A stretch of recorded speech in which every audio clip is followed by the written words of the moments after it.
Well, my name is Paul Acheson. I have lived in Northern Ireland all my life. I began life as a school teacher and then got into broadcasting for about 5 years.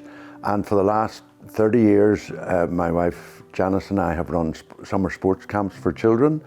The first people killed in Northern Ireland as part of the trouble in August 1969. And literally a decade later, the 70s were unbelievably horrific.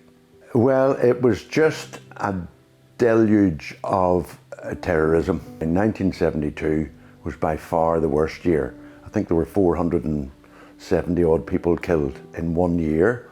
It started with Bloody Sunday, and then a few months later in July, we had what was called, became known as Bloody Friday. Soldiers were killed, civilians were killed.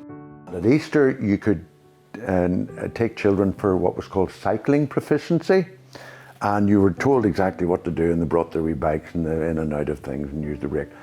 And I can clearly remember having about a dozen little children. They were aged about 9 or 10, and I said, set your bikes down, and they were in a little circle around me, and I was explaining to them what was happening next. Next thing, there was this massive explosion, and explosions, even when the explosion was far away, the sound was really close to you.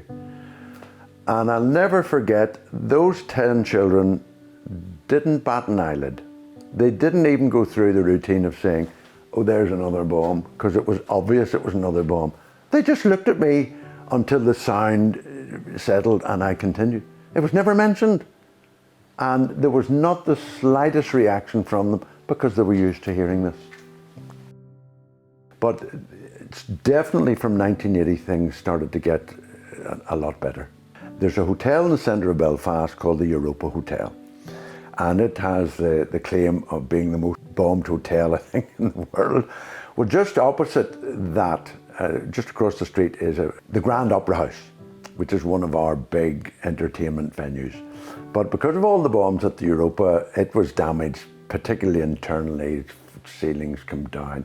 They closed for about 4 years and refurbished the building completely, by which time the bombs had really stopped in the city centre.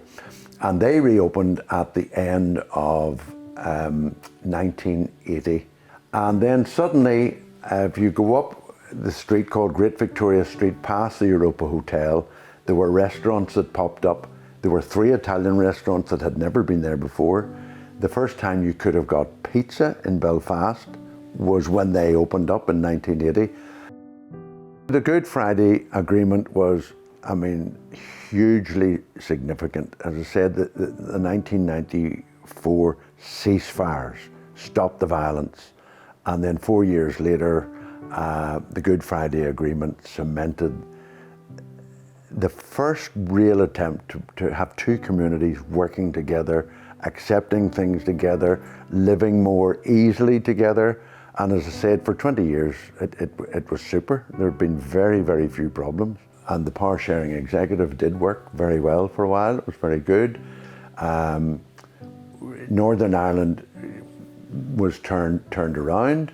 Belfast became one of the top weekend trips away. Game of Thrones was filmed here. A whole cinema industry, the tourism did well.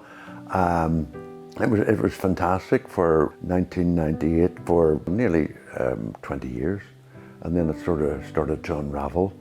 Brexit now didn't help it in the slightest. What are your hopes for the next 25 years in Northern Ireland? Well, we have to get to the point where we are back to the good 20 years we had from the Good Friday Agreement to roughly 2018 then, as I say, Brexit. We need that to settle down, and we need everybody back at Stormont in the executive with both sides working together.